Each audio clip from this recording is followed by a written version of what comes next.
Hi my dear students, ನಿಮಗೆಲ್ಲರೂ ಕೂಡ Drona Navodaya coaching classes ವತಿಯಿಂದ ಪ್ರಸಾರವಾಗುವಂತಹ ವಿಶೇಷವಾಗಿರತಕ್ಕಂಥ ವಿಡಿಯೋಗಳಿಗೆ ನಿಮಗೆಲ್ಲರೂ ಕೂಡ ಆತ್ಮೀಯವಾದಂಥ ಸ್ವಾಗತವನ್ನು ಕೋರ್ತಾ ಇದ್ದೇನೆ.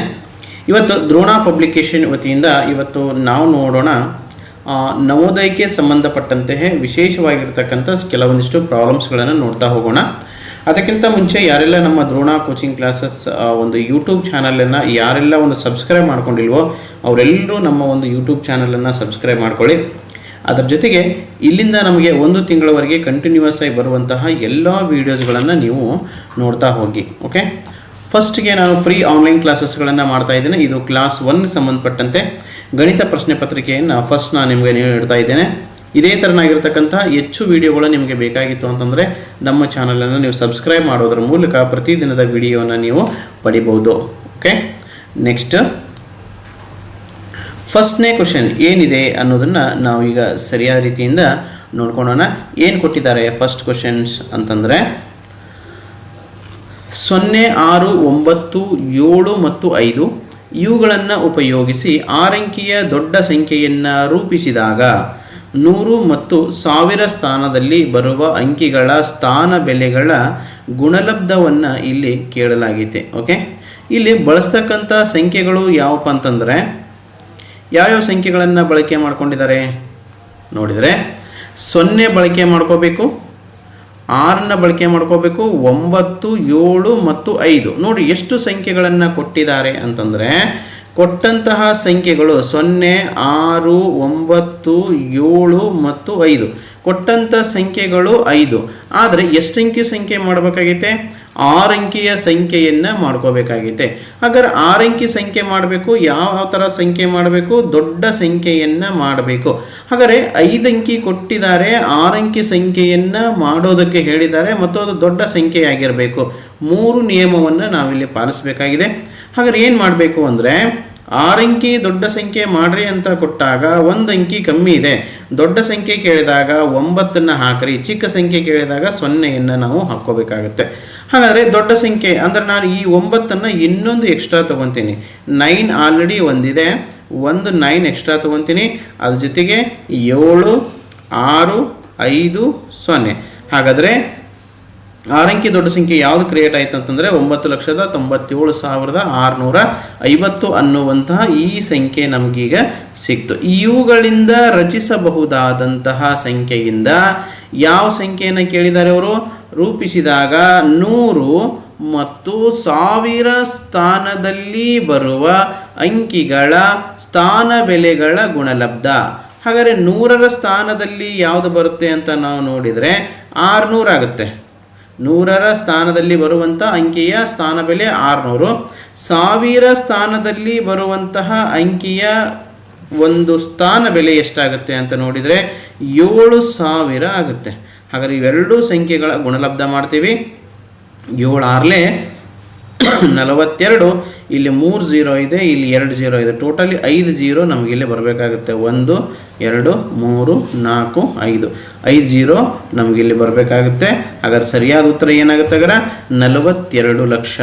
ಹಾಗಾದರೆ ನಮಗೆ ಸರಿ ಹೊಂದುವಂಥ ಉತ್ತರ ಯಾವುದು ಅಂತಂದರೆ ಆಪ್ಷನ್ ಬಿ ಸರಿಯಾಗಿದೆ. 42 ಲಕ್ಷ ಸರಿಯಾದಂತಹ ಉತ್ತರ. ಓಕೆ, ಮುಂದಿನ ಪ್ರಶ್ನೆಗೆ ಹೋಗೋಣ. ಎರಡನೇದು 6 ಮೀಟರ್ ಉದ್ದ, 4 ಮೀಟರ್ ಅಗಲ, 5 ಮೀಟರ್ ಎತ್ತರವಿರುವ ಬಾವಿಯನ್ನು ತೋಡಲು ಪ್ರತಿ ಕ್ಯೂಬಿಕ್ ಮೀಟರ್ಗೆ ₹30 ಪೂರ್ಣ ಬಾವಿಯನ್ನು ತೋಡಲು ತಗಲುವ ಖರ್ಚು ಎಷ್ಟು ಎಂಬ ಪ್ರಶ್ನೆಯನ್ನು ಇಲ್ಲಿ ಕೇಳಿದ್ದಾರೆ.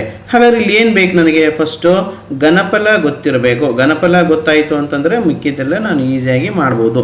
ಏನು ಕೊಟ್ಟಿದ್ದಾರೆ? ಬಾವಿಯನ್ನು ತೋಡಬೇಕಾಗಿದೆ. ಆ ಬಾವಿಯನ್ನು ತೋಡಬೇಕಾದ್ರೆ ಬಾವಿಯ ಉದ್ದಗಲಗಳನ್ನು ಕೊಟ್ಟಿದ್ದಾರೆ ಮತ್ತು ಎತ್ತರವನ್ನು ಕೊಟ್ಟಿದ್ದಾರೆ. ಹಾಗಾದ್ರೆ ಫಸ್ಟ್ ನನಗೆ ಬೇಕಾಗಿದ್ದು ಏನು ಬೇಕು? ಘನಫಲ ಬೇಕು. ಹಾಗಾದರೆ ಘನಫಲ ಈಸ್ ಈಕ್ವಲ್ ಟು ಯಾವ ಫಾರ್ಮುಲಾವನ್ನು ನಾವು ಅಪ್ಲೈ ಮಾಡ್ತೀವಿ? ಉದ್ದ ಇಂಟು ಅಗಲ ಇಂಟು ಎತ್ತರ. ಈ ಫಾರ್ಮುಲಾವನ್ನು ನಾವು ಯೂಸ್ ಮಾಡ್ತೀವಿ. ಹಾಗಾದರೆ ಘನಫಲ ಕಂಡುಹಿಡಿಬೇಕಾಗೈತೆ. ಉದ್ದ 6 ಮೀಟರ್ ಇದೆ, ಅಗಲ 6 ಮೀಟರ್ ಉದ್ದ, 4 ಮೀಟರ್ ಅಗಲ ಇದೆ ಮತ್ತು 5 ಮೀಟರ್ ಎತ್ತರ ಇದೆ. ಇದು ಹಿಂದೆ ಮುಂದೆ ಆದರೂ ಏನು ಸಮಸ್ಯೆ ಇಲ್ಲ. 6 4 24, 24 120 ಕ್ಯೂಬಿಕ್ ಮೀಟರ್. ಇದೇನಿದು ಬಾವಿಯ ಆಳ ಆಯಿತು 120 ಕ್ಯೂಬಿಕ್ ಮೀಟರ್. ಆದರೆ ಇಲ್ಲೇನು ಕೇಳಿದರೆ ಪ್ರತಿ ಕ್ಯೂಬಿಕ್ ಮೀಟರ್ಗೆ 1 ಕ್ಯೂಬಿಕ್ ಮೀಟರ್ಗೆ 30 ರೂಪಾಯಿ ಖರ್ಚಾಗುತ್ತೆ ಅಂತ ಇವರು ಹೇಳ್ತಾ ಇದ್ದಾರೆ. ಹಾಗಾದರೆ 1 cubic meter 1 meter cube is equal to ರೂಪಾಯಿ 30 ರೂಪಾಯಿ ಖರ್ಚಾಗೋದಾದರೆ ನನ್ನ ಹತ್ರ ಎಷ್ಟಿದೆ 120 ಮೀಟರ್ ಕ್ಯೂಬ್ ಇದೆ. 120 ಮೀಟರ್ ಕ್ಯೂಬ್ ಇದೆ. ಎಷ್ಟು ಖರ್ಚಾಗುತ್ತೆ ಅಂತ ನೋಡಿಕೊಂಡ್ರೆ 120 ಇಂಟು 30 12 ಮೂರಲೆ 36 20 ಮುಂದೆ ಬರಬೇಕಾಗುತ್ತೆ. 3600 ರೂಪಾಯಿ ಆ ಬಾವಿಯನ್ನು ತೋಡಲು ಆಗುವಂತಹ ವೆಚ್ಚ. ಇಲ್ಲಿ ನೋಡಿ 3600 ರೂಪಾಯಿ ಅಂತ ಕೊಟ್ಟಿದ್ದಾರೆ. 3600 ಕಿಲೋಮೀಟರು, 3600 ಪೈಸೆ, 3600 ಮೀಟರ್ ಹೀಗಾಗಿ ಕೊಟ್ಟಿದ್ದಾರೆ. ನೀವು 3600 ಅಂತ ಬರೋಣ ಇದನ್ನು ಸಡನ್ಲಿ ನೋಡಬಾರ್ದು. ಆ ಜೊತೆಗೆ ಮೂಲಮಾನವನ್ನು ಕೂಡ ಸರಿಯಾದ ರೀತಿಯಿಂದ ಏನು ಕೊಟ್ಟಿದ್ದಾರೆ ಅನ್ನೋದನ್ನು ನೋಡಿ ನಾವು ಆಪ್ಷನನ್ನು ಹಾಕಬೇಕಾಗುತ್ತೆ. ಮುಂದಿನ ಪ್ರಶ್ನೆಯನ್ನು ನೋಡೋಣ. ಪ್ರಶ್ನೆ 3ಕ್ಕೆ ಹೋಗೋಕ್ಕಿಂತ ಮುಂಚೆ ವಿಶೇಷವಾಗಿರ್ತಕ್ಕಂಥ ಒಂದು ಅನೌನ್ಸ್ಮೆಂಟ್ ಏನಂದರೆ, ಬೇಸಿಗೆ ತರಬೇತಿ ಶಿಬಿರ 2025ಕ್ಕೆ ಸಂಬಂಧಪಟ್ಟಂತೆ ನಮ್ಮ ಕ್ಲಾಸಸ್ಗಳು ಏಪ್ರಿಲ್ 1, 2025ರಿಂದ ಕ್ಲಾಸಸ್ಗಳು ಪ್ರಾರಂಭವಾಗುತ್ತೆ. 4ನೇ ತರಗತಿಯಿಂದ ಹಿಡಿದು 10ನೇ ತರಗತಿವರೆಗೆ ನಾವು ಬೇಸಿಕ್ ಕ್ಲಾಸಸ್ಗಳನ್ನು, ಬೇಸಿಗೆ ಶಿಬಿರ ತರಗತಿಗಳನ್ನು ಮಾಡ್ತೀವಿ. ಇಲ್ಲಿ 4, 5 ಮತ್ತು 6, 7ನೇ ತರಗತಿ ಮಕ್ಕಳಿಗೆ ವೆಲ್ ಫೌಂಡೇಶನ್ ಕ್ಲಾಸಸ್ಗಳನ್ನು ಮಾಡ್ತೀವಿ. ಅದ್ರ ಜೊತೆಗೆ 8, 9, 10ನೇ ತರಗತಿಯಲ್ಲಿ ಇರುವಂಥ ಓದ್ತಕ್ಕಂಥ ಮಕ್ಕಳಿಗೆ ಅವರು CBSE ಆಗಿರ್ಬೋದು, ಸ್ಟೇಟ್ ಆಗಿರ್ಬೋದು, ಅವ್ರಿಗೆ ಕಂಪ್ಲೀಟಾಗಿ ಅವರ ಸಿಲೆಬಸ್ನಲ್ಲಿ ಬರತಕ್ಕಂತಹ ಸೈನ್ಸು, ಮ್ಯಾಥ್ಸು ಮತ್ತು ಇಂಗ್ಲೀಷ್ ವಿಷಯಕ್ಕೆ ಸಂಬಂಧಪಟ್ಟಂತೆ ಕಂಪ್ಲೀಟ್ ಪಠ್ಯಕ್ರಮವನ್ನು ಮುಗಿಸ್ಕೊಡೋ ವ್ಯವಸ್ಥೆಯನ್ನು ಮಾಡ್ತೀವಿ. ಇದಕ್ಕೆ ಹಾಸ್ಟೆಲ್ ಸಹಿತವಾಗಿಯೂ ವ್ಯವಸ್ಥೆ ಇರುತ್ತೆ. ವಸತಿ ಸಹಿತವಾಗಿ ಈ ತರಬೇತಿ ಶಿಬಿರವನ್ನು ಮಾಡಲಾಗುತ್ತೆ. ಲೇಡೀಸ್ಗೆ ಸಪ್ರೇಟ್ ಆಗಿರ್ತಕ್ಕಂಥ ಬಿಲ್ಡಿಂಗು ಎಲ್ಲ ವ್ಯವಸ್ಥೆಯನ್ನು ಕೂಡ ಇಲ್ಲಿ ಮಾಡಲಾಗಿರ್ತದೆ. ಅಡ್ಮಿಷನ್ಗಳು ಆಲ್ರೆಡಿ ಈಗ ಪ್ರಾರಂಭವಾಗಿವೆ. ಜನವರಿ 1ರಿಂದನೇ ಅಡ್ಮಿಷನ್ಗಳು ಪ್ರಾರಂಭವಾಗುತ್ತೆ. ಕ್ಲಾಸ್ ಯಾವಾಗ ಸ್ಟಾರ್ಟ್ ಆಗುತ್ತೆ ಅಂದರೆ ಏಪ್ರಿಲ್ 1, 2025ರಿಂದ ಕ್ಲಾಸಸ್ಗಳು ಪ್ರಾರಂಭವಾಗುತ್ತೆ. ಹೆಚ್ಚಿನ ಮಾಹಿತಿಗಾಗಿ ಇಲ್ಲೇ ನಂಬರನ್ನು ಕೊಟ್ಟಿದ್ದೀನಿ. 9986972170, 9538157686, 9741312170. ಈ 3 ನಂಬರಲ್ಲಿ ಯಾವುದಾದ್ರೂ ಒಂದು ನಂಬರಿಗೆ ನೀವು ಕರೆ ಮಾಡಿ ನಿಮ್ಮ ಹೆಚ್ಚಿನ ಮಾಹಿತಿಯನ್ನು ನೀವು ಪಡಿಬೋದು. ಓಕೆ, ಮುಂದುವರೆದಂತೆ ನೆಕ್ಸ್ಟ್ ಕ್ವಶನ್ ನೋಡೋಣ. ಪ್ರಶ್ನೆ ನಂಬರ್ 3. ಗಡಿಯಾರದಲ್ಲಿ ಸಮಯ 8:30 ಉಂಟಾಗುವಂತಹ ಕೋನ ಯಾವುದು ಎಂಬ ಪ್ರಶ್ನೆಯನ್ನು ಇಲ್ಲಿ ಕೇಳಿದ್ದಾರೆ. ನೋಡಿ, ಗಡಿಯಾರದಲ್ಲಿ ನಾವು ಒಂದು ಸಮಯವನ್ನು ನೋಡ್ತೀವಿ, 8:30 ಆಗಿರ್ತೈತೆ. ಆವಾಗ ಯಾವ ಕೋನ ನಮಗೆ ಉಂಟಾಗುತ್ತೆ ಅನ್ನುವಂಥದ್ದು. ಇದಕ್ಕಿರ್ತಕ್ಕಂಥ ಒಂದು ಫಾರ್ಮುಲಾ ಕೂಡ ನಾವಿಲ್ಲಿ ನೋಡ್ಬೋದು. ಏನಿದೆ ಇದಕ್ಕಿರ್ತಕ್ಕಂಥ ಫಾರ್ಮುಲಾ ಅಂತಂದರೆ ಅವರ್ ಇಂಟು 30 ಅಥವಾ 30 ಇಂಟು ಅವರ್ ಅಂತ ನಾವು ಕರಿಬೋದು. 30 into hour minus 11/2 into minute ಅಂತ ನಾವಿಲ್ಲಿ ಕರಿಬೋದು. ಅವರ್ ಅಂತಂದರೆ ಇಲ್ಲೇನು 8 ಗಂಟೆ ಅಂತ ಕೊಟ್ಟಿದಾರಲ್ಲ, ಇದಕ್ಕೆ ನಾನು ಅವರ್ ಅಂತ ಅಂದ್ಕೊಳ್ತೀನಿ. 30 ಇಂಟು 8 ಗಂಟೆ ಮೈನಸ್ 11/2 ಇಂಟು ಮಿನಿಟ್ ಎಷ್ಟು ಕೊಟ್ಟಿದ್ದಾರೆ, 30 ನಿಮಿಷ ಅಂತ ಕೊಟ್ಟಿದ್ದಾರೆ. ಓಕೆ, 2 1 2 2 15 30 ನಾವಿಲ್ಲಿ ಕ್ಯಾನ್ಸಲ್ ಮಾಡಬೇಕಾಗಿರ್ತದೆ. 2 1 2 15 30. ಓಕೆ, 38 8 3 24 240 ಮೈನಸ್ 15 1 15 15 ಕ್ಯಾರಿ 1 ಆಯಿತು. 15 1 15 15 1 16 165 ಆಯಿತು. ಹಾಗಾದರೆ 240ಯಲ್ಲಿ 165 ನಾವು ಕಳಿತೀವಿ. ಸಮ್ಟೈಮ್ ಇದ್ರ ಉತ್ತರ ನಮಗೆ ಮೈನಸ್ನೇ ಬರ್ತವೆ. ಮೈನಸ್ನೇ ಉತ್ತರನೂ ನೀವೇನು ಯೋಚನೆ ಮಾಡೋ ಅವಶ್ಯಕತೆ ಇಲ್ಲ, ಬಂದಂಥ ಉತ್ತರವನ್ನೇ ನಾವು ಹಚ್ಚಬೇಕು. ಯಾಕಂದರೆ ಈ ಥರ 11/2 ಇಂಟು ಮಿನಿಟ್ ಮಾಡಿದಾಗ ಈ ಉತ್ತರ ದೊಡ್ಡದು ಬಂದಾಗ ಮೈನಸ್ ಬಂದರೆ ನೀವೇನು ಯೋಚನೆ ಮಾಡೋ ಅವಶ್ಯಕತೆ ಇಲ್ಲ. ಅದು ಮೈನಸ್ನೇ ಬಂದರೂ ಸಹಿತವಾಗಿ ನೀವು ಉತ್ತರವನ್ನು ಪ್ಲಸ್ಸಲ್ಲೇ ಹಚ್ಚಬೇಕಾಗಿರುತ್ತೆ. ಓಕೆ, 240ಯಲ್ಲಿ ನಾವು 165 ಮೈನಸ್ ಮಾಡ್ಕೊತೀವಿ. 8:30 ಅದರಿಂದ 10 ನಾವು 10 ಅಂತ ತೆಗೆದುಕೊಳ್ತೀವಿ. 10ರಲ್ಲಿ 5 ಹೋದರೆ 5 ಆಗುತ್ತೆ, 14ರಲ್ಲಿ 7 ಹೋದರೆ 7 ಆಗುತ್ತೆ, ಕ್ಯಾರಿ 1 75. ಅಂದರೆ ಇಲ್ಲಿ ಯಾವ ಕೋನ ಬರ್ತದೆ ಅಂತ ನೋಡಿದರೆ 75 ಡಿಗ್ರಿ ಕೋನವನ್ನು ನಾವಿಲ್ಲಿ ನೋಡ್ತೀವಿ. ಹಾಗಾದರೆ 75 ಡಿಗ್ರಿಯಲ್ಲಿ ಬರುವಂಥ ಕೋನ ಯಾವುದು ಅಂತ ನೋಡಿದರೆ ಲಘು ಕೋನ ಸರಿಯಾದಂಥ ಉತ್ತರ. ನೀವಿಲ್ಲಿ ಗಡಿಯಾರವನ್ನು ಕೂಡ ಹಾಕಿದ್ದನ್ನು ನೋಡ್ಬೋದು. ಈ ಥರನಾಗಿ ಒಂದು ಗಡಿಯಾರವನ್ನು ಹಾಕ್ತೀರಿ. ಗಡಿಯಾರವನ್ನು ಹಾಕಿದಾಗ ಮೇಲ್ಗಡೆ ಇರುವಂಥದ್ದು 12 ಆಗಿರ್ತದೆ, ಇಲ್ಲಿ 6, ಇಲ್ಲಿ 3, 9, ಇವುಗಳ ಮಧ್ಯೆ 1 ಮತ್ತು 2 ಬರುತ್ತೆ. ನೆಕ್ಸ್ಟು 4 ಮತ್ತು 5 ಬರುತ್ತೆ. 6 ಆದಮೇಲೆ 7, 8, 9 ಆದಮೇಲೆ 10, 11. 8 ಗಂಟೆ ಅಂತ ಬಂದಾಗ 8:30 ಗಡಿಯಾರದ ಮುಳ್ಳು ಇವೆರಡರ ಮಧ್ಯೆ ಹೋಗಿರ್ತದೆ. 8 ಮತ್ತು 9 ಮಧ್ಯೆ ಬಂದಿರುತ್ತೆ. ಇದರ ಮಧ್ಯೆ ಇದು 30 ನಿಮಿಷ ಅಂದರೆ ಇದು ಇಳಿಯುತ್ತದೆ. ಓಕೆ, ಅಂದರೆ ಇದರ ಮಧ್ಯೆ ಯಾವ ಕೋನ ಉಂಟಾಗೈತಪ್ಪ ಅಂತಂದರೆ ಲಘು ಕೋನ ಉಂಟಾಗಿದ್ದನ್ನು ನಾವಿಲ್ಲಿ ಕಾಣ್ಬೋದು. ಓಕೆ, ಸರಿಯಾದ ಉತ್ತರ ಇಲ್ಲಿ ಯಾವುದಾಗುತ್ತೆ? ಆಪ್ಷನ್ ಡಿ, ಲಘು ಕೋನ.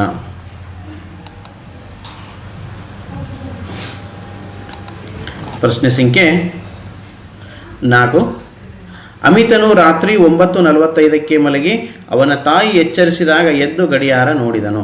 ಅವನು ಮಲಗಿದ ಸಮಯ ಅಂದರೆ ಅವನು ಎಷ್ಟು ಅವರ್ ನಿದ್ದೆ ಮಾಡಿದ ಅನ್ನೋದು ಪ್ರಶ್ನೆಯನ್ನು ಕೇಳಿದ್ದಾರೆ.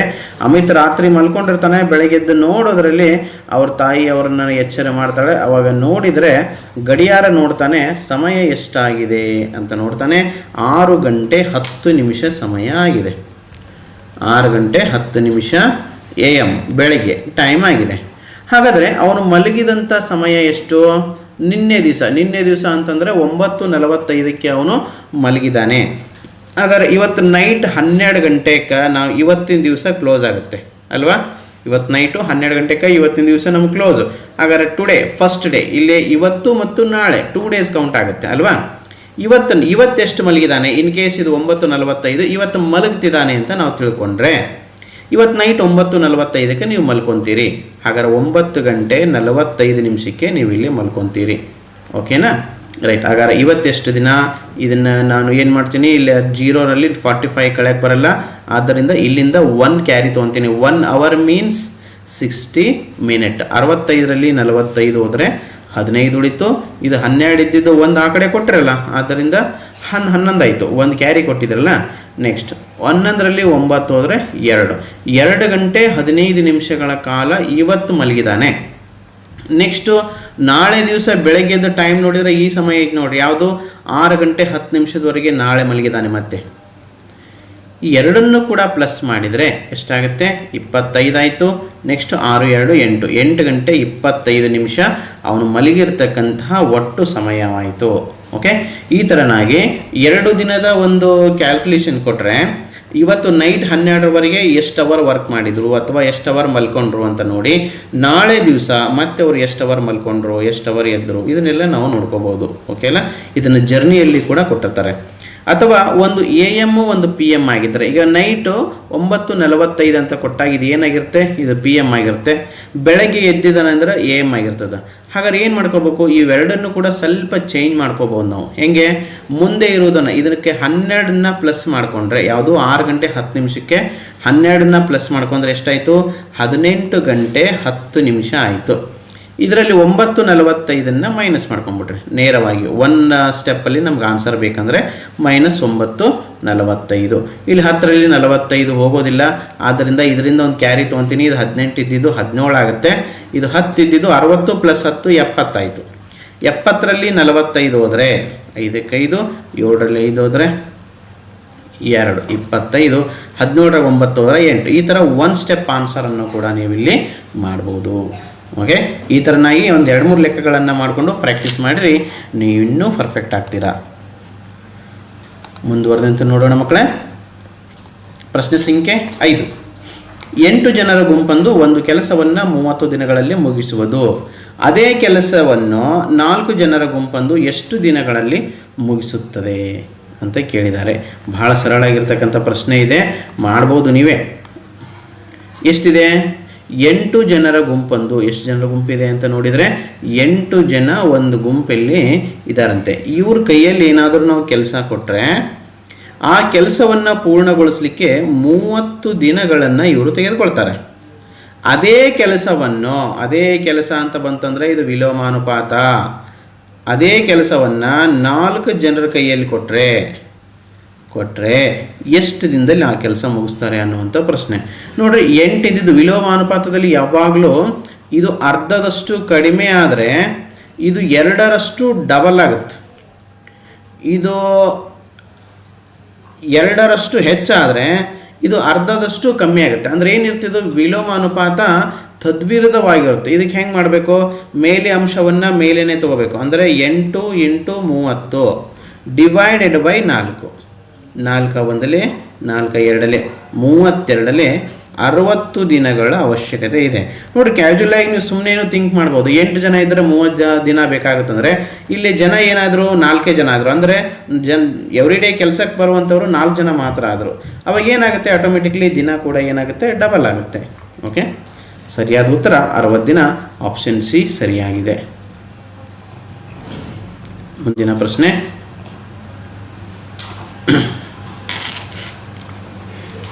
ಪ್ರಶ್ನೆ ಸಂಖ್ಯೆ 6. ಏನು ಕೊಟ್ಟಿದ್ದಾರೆ 6ನೇ ಪ್ರಶ್ನೆಯಲ್ಲಿ ಅಂತ ನೋಡೋದಾದರೆ, ಕೆಳಗಿನವುಗಳಲ್ಲಿ ಯಾವುದು ಸರಿಯಾಗಿದೆ, ಯಾವುದು ಸರಿ ಇದೆ ಅಂದರೆ ಇಲ್ಲಿ 3 ತಪ್ಪು ಕೊಟ್ಟಿರ್ತಾನೆ, 1 ಸರಿ ಇರುತ್ತೆ. ಅದು ಯಾವುದು ಅನ್ನೋದನ್ನು ಹೇಳಬೇಕು. ಏನಪ್ಪ ಅಂದರೆ, ಚೌಕದ ಎಲ್ಲ ಬಾಹುಗಳು ಸಮನಾಗಿರುವುದಿಲ್ಲ. ಚೌಕ ಅಂತಂದ್ರೆ 4 ಬಾಹುಗಳು ಸಮನಾಗಿದ್ದರೆ, 4 ಕೋನಗಳು ಸಮನಾಗಿದ್ದರೆ ನಾವು ಅದನ್ನು ಚೌಕ ಅಂತೇಳಿ ಕರಿತೀವಿ. ಫಸ್ಟ್ ಚೌಕ ಅಂತ ಚತುರ್ಭುಜ ಬೇರೆ, ಚತುರ್ಭುಜಗಳಲ್ಲಿ ಮತ್ತೆ ನಾವು ಟೈಪ್ಸ್ ಸಾಕಷ್ಟು ನೋಡ್ತೀವಿ. ಆದರೆ ಚೌಕ ಏನಿದು ಚತುರ್ಭುಜದ ಒಂದು ಭಾಗ, ಇದು ಸಪ್ರೇಟಾಗೇ ಇರುತ್ತೆ. ಅಂದರೆ ಇದರಲ್ಲಿ ಚೌಕ ಅಂತ ಯಾಕೆ ಕರಿತೀವಿ ಅಂದರೆ 4 ಬಾಹುಗಳು 4 ಕೋನಗಳು ಸಮನಾಗಿರೋದ್ರಿಂದನೇ ಇದಕ್ಕೆ ನಾವು ಚೌಕ ಅಂತ ಕರಿತೀವಿ. ಆದ್ದರಿಂದ ಎಲ್ಲ ಬಾಹುಗಳು ಸಮನಾಗಿರುವುದಿಲ್ಲ ಅಂತ ಕೊಟ್ಟಾರ, ಇದು ಕಂಪ್ಲೀಟ್ಲಿ ರಾಂಗ್. ಇದು ಸಮನಾಗಿರುತ್ತೆ. ನೆಕ್ಸ್ಟ್ 2ನೇ ಪ್ರಶ್ನೆ, 2ನೇ ಆನ್ಸರು, ಚೌಕದ ಎಲ್ಲ ಕೋನಗಳು ಸಮನಾಗಿರುತ್ತವೆ. ಇದು ಸರಿ. ಯಾಕಂದರೆ ನಾನು ಫಸ್ಟ್ಗೆ ಹೇಳೀನಿ, ಚೌಕದಲ್ಲಿ 4 ಬಾಹುಗಳು ಮತ್ತು 4 ಕೋನಗಳು ಸಮನಾಗಿರ್ತವೆ ಅಂತೇಳಿ ಕೊಟ್ಟೀನಿ. ಅವು ಮತ್ತು ಹೆಂಗಿರ್ತವೆ, 90 ಡಿಗ್ರಿನೇ ಇರ್ತವೆ. ಚೌಕದ ಎಲ್ಲ ಕೋನಗಳು ಎಷ್ಟು ಡಿಗ್ರಿ ಕೋನವನ್ನು ಹೊಂದಿರ್ತದೆ ಅಂತ ನಾವು ನೋಡೋದಾದರೆ ಕರೆಕ್ಟಾಗಿ 90 ಡಿಗ್ರಿ ಹೊಂದಿರುತ್ತೆ. ಅದರಿಂದ ಇದು ಸರಿ ಆಗ್ಬೋದು. ಆದರೂ 3 4 ನೋಡೋಣ. ಚೌಕದಲ್ಲಿ 1 ಕರ್ಣವನ್ನು ಎಳೆಯಬಹುದು. ನೋ, ಚೌಕದಲ್ಲಿ ನಾವು 2 ಕರ್ಣಗಳನ್ನು ರಚಿಸಬಹುದು. 1 ಕರ್ಣ ಅಲ್ಲ, 2 ಕರ್ಣ ರಸಕ್ಕೆ ಬರ್ತಾ. ಆದ್ದರಿಂದ ಆಪ್ಷನ್ ಸಿನೂ ರಾಂಗ್. ನೆಕ್ಸ್ಟ್, ಮೇಲಿನ ಎಲ್ಲವೂ, ಇಲ್ಲಿ 2 ರಾಂಗ್ ಆದಮೇಲೆ, ಎ ಮತ್ತು ಸಿಗಳು ರಾಂಗ್ ಆದಮೇಲೆ ಮೇಲಿನ ಎಲ್ಲವೂ ಸರಿಯಾಗಲಿಕ್ಕೆ ಹೆಂಗೆ ಸಾಧ್ಯತೆ ಇದೆ? ಇದನ್ನು ಕೂಡ ಆಪ್ಷನ್ ರಾಂಗ್ ಆಗುತ್ತೆ. ಆದ್ದರಿಂದ ಆಪ್ಷನ್ ಬಿ ಸರಿಯಾಗಿದೆ. ಮುಂದಿನ ಪ್ರಶ್ನೆ ಸಂಖ್ಯೆ 7. 5 ಹುಡುಗರ ಸರಾಸರಿ ವಯಸ್ಸು 40 ವರ್ಷ. 5 ಜನ ಹುಡುಗರಿದ್ದಾರೆ, ಅವ್ರ ಸರಾಸರಿ ವಯಸ್ಸು ಎಷ್ಟಿದೆಯಪ್ಪ ಅಂತ ನೋಡಿದರೆ 40 ವರ್ಷ ಆಗಿದೆ. ಅದರಲ್ಲಿ 50 ವರ್ಷದ ಒಬ್ಬ ಹುಡುಗ ಬಿಟ್ಟು ಹೋಗಿ 25 ವರ್ಷದ ಹುಡುಗ ಸೇರಿಕೊಂಡರೆ ಆಗ ಅವರ ಸರಾಸರಿ ವಯಸ್ಸು ಎಷ್ಟಾಗುತ್ತೆ ಅಂತ ಕೇಳಿದ್ದಾರೆ. ಭಾಳ ಸರಳವಾಗಿರ್ತಕ್ಕಂಥ ಪ್ರಶ್ನೆ. 5 ಹುಡುಗರಿದ್ದಾರಂತೆ, ಅವ್ರ ಸರಾಸರಿ ವಯಸ್ಸು 40. ಸರಾಸರಿ ಅಂತಂದ್ರೆ ಇದೇನು ಹೇಳ್ತಾ, ಮಧ್ಯಾಂಕ ಅಂತ ನಾವು ಇದಕ್ಕೆ ಕರಿತೀವಿ ಅಲ್ವ. ಅಂದರೆ ಅಪ್ರಾಕ್ಸ್, ನಾವು ಮಧ್ಯದಲ್ಲಿ ಹೆಚ್ಚು ಕಡಿಮೆ ಎರಡನ್ನು ತೆಗೆದುಕೊಂಡು ಎವರೇಜ್ ಅಂತ ತೆಗೆದುಕೊಳ್ತೀವಲ್ಲ, ಎವರೇಜ್ 40 ವರ್ಷ. ಹಾಗಾದರೆ ಈ 5 ಹುಡುಗರ ವಯಸ್ಸಿನ ಮೊತ್ತ ಎಷ್ಟಾಗುತ್ತೆ? 5 ಹುಡುಗರ ವಯಸ್ಸಿನ ಮೊತ್ತ ಎಷ್ಟಾಗುತ್ತೆ ಅಂತ ನಾವು ನೋಡೋದಾದರೆ, ಮೊತ್ತ ಈಸ್ ಈಕ್ವಲ್ ಟು ನಾವೇನು ಮಾಡ್ತೀವಿ, ಮಕ್ಕಳ ಸಂಖ್ಯೆ ಇಂಟು ಸರಾಸರಿ, 200 ಆಯಿತು ಮೊತ್ತ ಅಲ್ವಾ. 5 ಹುಡುಗರ ವಯಸ್ಸಿನ ಮೊತ್ತ 200. ಈಗ ನೆಕ್ಸ್ಟ್ ಬರುವಂಥದ್ದು, ಅದರಲ್ಲಿ 50 ವರ್ಷದ ಒಬ್ಬ ಹುಡುಗ ಬಿಟ್ಟು ಹೋದರೆ, ಅಂದರೆ 200 ಇತ್ತು ವಯಸ್ಸಿನ ಮೊತ್ತ, ಇದರಲ್ಲಿ ಒಬ್ಬ ಬಿಟ್ಟೋದ್ರ -50 ಆಯಿತು. ಇಲ್ಲಿ ಕೂಡ 5 ಜನ ಇದ್ದರು, 5 ಜನದಲ್ಲಿ ಒಬ್ಬ ಬಿಟ್ಟೋದ, ಇವ್ರು ಎಷ್ಟು ಜನ ಆದರು, 4 ಜನ ಆದರು. 4 ಜನರದ ವಯಸ್ಸಿನ ಮೊತ್ತ 150 ಆಯಿತು. ಅರ್ಥ ಆಯಿತು ಅನ್ಕೊತೀನಿ. 5 ಹುಡುಗರ ವಯಸ್ಸಿನ ವಯಸ್ಸು, ಒಬ್ಬರಿಗೆ 40 ವಯಸ್ಸು ಅಂದರೆ 5 ಜನಕ್ಕೆ 4 ಇಲ್ಲ 20, ಅಂದರೆ 200 ಏಜ್ ಆಯಿತು. 5 ಜನ ಸೇರಿ ಒಟ್ಟು ತೂಕ ಅಥವಾ ಒಟ್ಟು ಏಜ್. ಈಗ ಅದರಲ್ಲಿ ಒಬ್ಬ 50 ವರ್ಷದವನು ಬಿಟ್ಟು ಹೋಗ್ತಾನೆ, ಒಬ್ಬ ಮೈನಸ್ ಆದರೆ ಎಷ್ಟು ಜನ ಉಳ್ಕೊಂಡ್ರು, 4 ಜನ ಉಳ್ಕೊಂಡ್ರು. 4 ಜನರ ವಯಸ್ಸಿನ ಮೊತ್ತ 150 ಆಯಿತು. ಹೋಗಿ 25 ವರ್ಷದ ಹುಡುಗ ಸೇರಿಕೊಂಡರೆ ಹೋದ್ಮೇಲೆ ಮತ್ತೊಬ್ಬ ಇಲ್ಲಿ ಪ್ಲಸ್ ಆಗ್ತಾನೆ ನೋಡ್ರಿ. 4 ಜನ ಇದ್ದಾರೆ, ಮತ್ತೊಬ್ಬ ಬಂದ, ಅಂದರೆ ಇವ್ರು ಎಷ್ಟು ಜನ ಆದರು, ಮತ್ತೆ 5 ಮೆಂಬರ್ಸೇ ಆದರು. 5 ಮೆಂಬರ್ಸ್ ಆದಾಗ ಅವನ ವಯಸ್ಸು ಎಷ್ಟಿತ್ತು, 25 ಇತ್ತು. ಫಸ್ಟ್ ಇದ್ದವ್ರದ್ದೆಲ್ಲ ಸೇರಿ 150 ಆಗಿತ್ತು.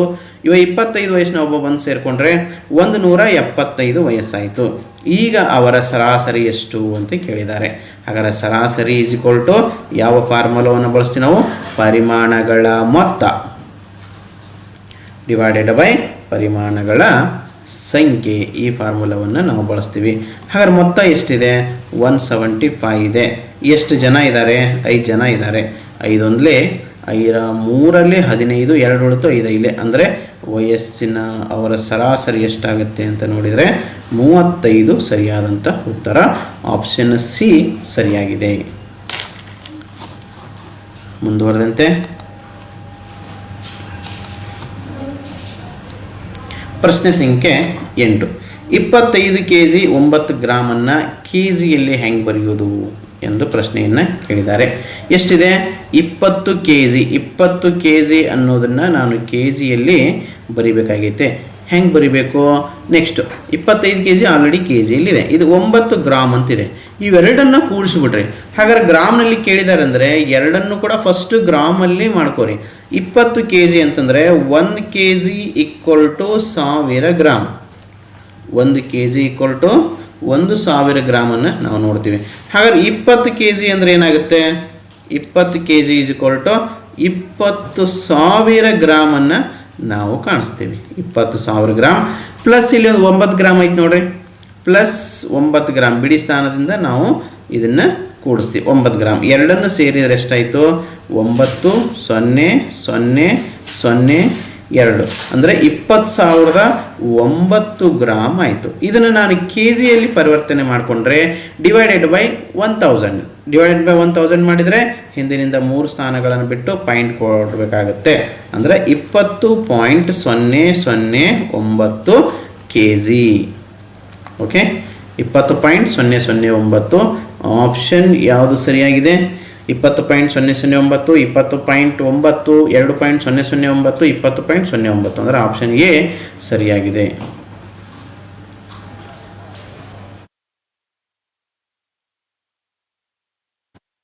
ನೆಕ್ಸ್ಟ್ ಪ್ರಶ್ನೆ. ಓಕೆ, ಮತ್ತೊಂದು ಸಾರಿ ಬೇಸಿಗೆ ತರಬೇತಿ ಶಿಬಿರಕ್ಕೆ ಸಂಬಂಧಪಟ್ಟಂತೆ ಮತ್ತೊಂದು ಸಾರಿ ನಿಮಗೆ ಹೇಳಲಿಕ್ಕೆ ಬಯಸ್ತೀನಿ. ಬೇಸಿಗೆ ತರಬೇತಿ ಶಿಬಿರ ನಮ್ಮದು ಯಾವಾಗಿಂದ ಪ್ರಾರಂಭವಾಗುತ್ತೆ ಅಂದರೆ 2025ನೇ ವರ್ಷದ್ದು, ಅಂದರೆ ನೆಕ್ಸ್ಟು ಬರುವಂಥದ್ದು ಏಪ್ರಿಲ್ 1, 2025ರಿಂದ ನಮ್ಮ ಕ್ಲಾಸಸ್ಗಳು ಪ್ರಾರಂಭವಾಗುತ್ತೆ. ಹಾಗಾದರೆ ಅಡ್ಮಿಷನ್ ಯಾವಾಗ ಪ್ರಾರಂಭವಾಗುತ್ತೆ ಅನ್ನೋದಾದರೆ ಅಡ್ಮಿಷನ್ಗಳು ಜನವರಿಯಿಂದನೇ ಅಡ್ಮಿಷನ್ಗಳು ಪ್ರಾರಂಭವಾಗುತ್ತೆ. 4ನೇ ತರಗತಿಯಿಂದ ಹಿಡಿದು 10ನೇ ತರಗತಿವರೆಗೆ ನಾವು ಕ್ಲಾಸಸ್ಸನ್ನು ಮಾಡ್ತೀವಿ. ರೆಸಿಡೆನ್ಸಿಯಲ್ ವ್ಯವಸ್ಥೆಯನ್ನು ಹೊಂದಿರತಕ್ಕಂಥ ಒಂದು ಶಾಲೆ ನಮ್ಮದು ದ್ರೋಣ ಕೋಚಿಂಗ್ ಕ್ಲಾಸಸ್ ರಾಂಪುರ. ಇದಕ್ಕೆ ಯಾರಾದರೂ ನೋಂದಣಿ ಮಾಡೋರಿದ್ದರೆ ಅವರು ಬೇಗ ನೋಂದಣಿಯನ್ನು ಮಾಡಿಕೊಳ್ರಿ. ನಿಮಗೆ 4ನೇ ತರಗತಿಯಿಂದ 7ನೇ ತರಗತಿವರೆಗೆ ಬೇಸಿಕ್ ಫೌಂಡೇಶನನ್ನು ಸ್ಟ್ರಾಂಗ್ ಆಗಿ ಹಾಕ್ಕೊಡ್ತೀವಿ. ಅದಾದ ಮೇಲೆ ನೆಕ್ಸ್ಟು 8, 9, 10ನೇ ಕ್ಲಾಸಿನ ಮಕ್ಕಳಿಗೆ ಅವರವರ ಸಿಲೆಬಸ್ಸನ್ನು ಕಂಪ್ಲೀಟ್ ಮಾಡಿಕೊಡುವ ವ್ಯವಸ್ಥೆಯನ್ನು ಮಾಡ್ತೀವಿ. ಬೋಧನಾ ಮಾಧ್ಯಮ ಕನ್ನಡ ಮತ್ತು ಇಂಗ್ಲೀಷ್ ಎರಡೂ ಮಾಧ್ಯಮದಲ್ಲಿ ನೀವು ಕ್ಲಾಸಸ್ಗಳನ್ನು ಕೇಳ್ಬೋದು. Okay, next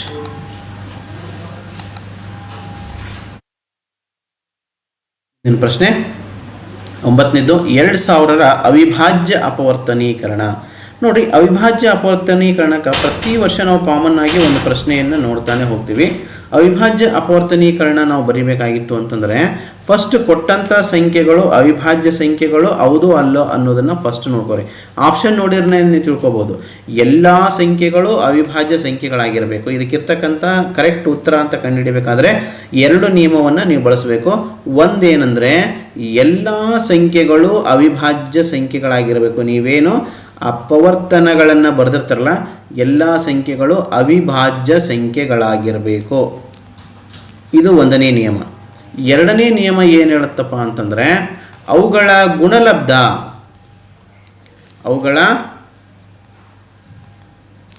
ಗುಣಲಬ್ಧ ಎಷ್ಟಾಗಿರಬೇಕು. ಇಲ್ಲಿ ಯಾವ ಸಂಖ್ಯೆದ ಒಂದು ಅಪವರ್ತನ ತೆಗಿಯಂತ ಇರ್ತಾರಲ್ಲ, ಎಕ್ಸಾಂಪಲ್ 2000 ತೆಗಿಯಂತೀರ 2000 ಆಗಿರಬೇಕು. ಎಲ್ಲದಕ್ಕೂ 2000 ಅಲ್ಲ. ಈಗ 16ರ ಅವಿಭಾಜ್ಯ ಅಪವರ್ತನೀಕರಣ ಅಂತ ಕೇಳಿದರೆ ಅವುಗಳ ಗುಣಾಕಾರ ಮಾಡಿದರೆ 16 ಬರಬೇಕು, ಆ ಥರನಾಗಿ. ಓಕೆ, ಎಲ್ಲ ಸಂಖ್ಯೆಗಳು ಅವಿಭಾಜ್ಯ ಸಂಖ್ಯೆಗಳಾಗಿರಬೇಕು. ಈ ಒಂದು ನಿಯಮದಿಂದನೇ ಆಪ್ಷನ್ ಎ ಕ್ಯಾನ್ಸಲ್ ಆಗುತ್ತೆ, ಯಾಕಂದರೆ 1000 ಅವಿಭಾಜ್ಯ ಸಂಖ್ಯೆ ಅಲ್ಲ. ಆದಮೇಲೆ ಆಪ್ಷನ್ ಡಿನೂ ಕ್ಯಾನ್ಸಲ್ ಆಗುತ್ತೆ, ಯಾಕಂದರೆ ಇಲ್ಲಿ 10 ಅವಿಭಾಜ್ಯ ಸಂಖ್ಯೆ ಇಲ್ಲ, 100 ಕೂಡ ಅವಿಭಾಜ್ಯ ಸಂಖ್ಯೆ ಇಲ್ಲ. 2 ಆಪ್ಷನ್ಗಳು ನಿಮಗೆ ಕ್ಯಾನ್ಸಲ್ ಆಯಿತು. 2 ನಿಯಮಗಳು. ಒಂದೇ ನಿಯಮ ನೋಡಿದರೆ 2 ಸಂಖ್ಯೆಗಳು ಎಲ್ಲ ಸಂಖ್ಯೆಗಳು ಅವಿಭಾಜ್ಯ ಸಂಖ್ಯೆಗಳಾಗಿರಬೇಕು. ಅವುಗಳ ಗುಣಲಬ್ಧ 2000 ಆಗಿರಬೇಕು ಅಂತ ಇತ್ತು ನೋಡಿರಿ. ಅವುಗಳನ್ನು ಗುಣಾಕಾರ ಮಾಡಿ ನೋಡಿರಿ ಏನಾಗುತ್ತೆ ಅಂತ ನೋಡಿದರೆ 2 ಎಳ್ಳೆ 4, 4 ಎಳ್ಳೆ 8, 8 ಐಲೆ 40, 45 200, 200 ಐಲೆ 1000, 1000 ಇಂಟು 5 ಅಂದರೆ 5000 ಆಯ್ತಿದ್ದು. ಬಟ್ ನಾವು 2000 ಆಗಬೇಕಾಗಿತ್ತು. ಇದನ್ನು ಕೂಡ ಆಪ್ಷನ್ ಅಲ್ಲ. ನೆಕ್ಸ್ಟ್ 2 ಎಳೆ 4, 4 ಎಳೆ 8, 8 ಎಳೆ 16, 16 ಐಲೆ 80, 85 400, 405 2000. ಸರಿಯಾದಂಥ ಉತ್ತರ 2000. ಆಪ್ಷನ್ ಸಿ ಅನ್ನುವಂಥದ್ದು ಸರಿಯಾದ ಉತ್ತರವಾಗಿದೆ. ಈ 2 ನಿಯಮವನ್ನು ನಾವು ನೋಡೋದ್ರ ಮೂಲಕ ನಾವು ಕಂಡುಹಿಡಿಬೋದು. ಇಲ್ಲ ಅಂತಂದರೆ ಅವಿಭಾಜ್ಯ ಅಪವರ್ತನೀಕರಣ ಬರೆಯೋದ್ರ ಮೂಲಕನೂ ನಾವು ಮಾಡ್ಬೋದು. 2000ನ ನಾವೇನು ಮಾಡ್ತೀವಿ, ಭಾಗಿಸ್ತಾ ಹೋಗ್ತೀವಿ. 2 1000, 2 500 1000, 2 250 500, ನೆಕ್ಸ್ಟು 2 125 250, ನೆಕ್ಸ್ಟ್ 2 2ರಲ್ಲೇ ಬರಲ್ಲ, ಈಗ 5 5ಲಿಂದ ಬರುತ್ತೆ. 5 5 2 10, 5 5 5 5 25, 5 1 ಅಂದರೆ 2 4 ಬರಬೇಕು, 5 3 ಬರಬೇಕು. 2 4 ಬಂದವು, 5 3 ಬಂದವು. ಆದ್ದರಿಂದ ಆಪ್ಷನ್ ಸಿ ಸರಿಯಾದಂಥ ಒಂದು ಉತ್ತರ. ಪ್ರಶ್ನೆ ಓಕೆ. 18 36 54ರ ಲಸವನ್ನು ಕಂಡುಹಿಡಿಯಿರಿ ಅಂತ ಕೇಳಿದ್ದಾರೆ. 18 36 54ನ್ನು ಬರ್ಕೊತೀವಿ. 18 36 54. ಓಕೆ, ನೇರವಾಗಿ 18ರ ಮಗಿಲೆ ಕ್ಯಾನ್ಸಲ್ ಮಾಡೋಕ್ಕೂ ಬರುತ್ತೆ. 18 1 18, 18 2 36, 18 3 54. ಓಕೆ, ಏನು ಉಳಿತು? 18 ಇಂಟು 2 ಇಂಟು 3. 3 ಸಂಖ್ಯೆಗಳು ಹೋದರೆ ನಾವು ನೇರವಾಗಿ ಆ ಥರ ತೊಗೋಬೋದು. 18 36, 36 3 108. ಓಕೆ, ಸರಿಯಾದಂಥ ಉತ್ತರ ಯಾವುದಾಗುತ್ತೆ? ಆಪ್ಷನ್ ಬಿ ಸರಿಯಾಗಿದೆ. ಎಲ್ ಸಿ ಎಮ್ಮನ್ನು ಸಾಧ್ಯವಾದಷ್ಟು ಸ್ವಲ್ಪ ಅವಿಭಾಜ್ಯ ಸಂಖ್ಯೆಗಳಿಂದ ಭಾಗಿಸಲಿಕ್ಕೆ ಪ್ರಯತ್ನ ಮಾಡಿರಿ. ಅವಿಭಾಜ್ಯ ಸಂಖ್ಯೆಗಳಿಂದ ಭಾಗಿಸಿದರೆ ಸ್ವಲ್ಪ ಲೆಂದಿ ಆದರೂ ಸಹಿತವಾಗಿ ಆನ್ಸರ್ ತಪ್ಪಾಗಲ್ಲ. 18 36 54 ಇವುಗಳ ಲಸ ಎಷ್ಟಾಯಿತು ಅಂತ ನೋಡೋದಾದರೆ ಲಸ ಈಸ್ ಈಕ್ವಲ್ ಟು 108. ಓಕೆ,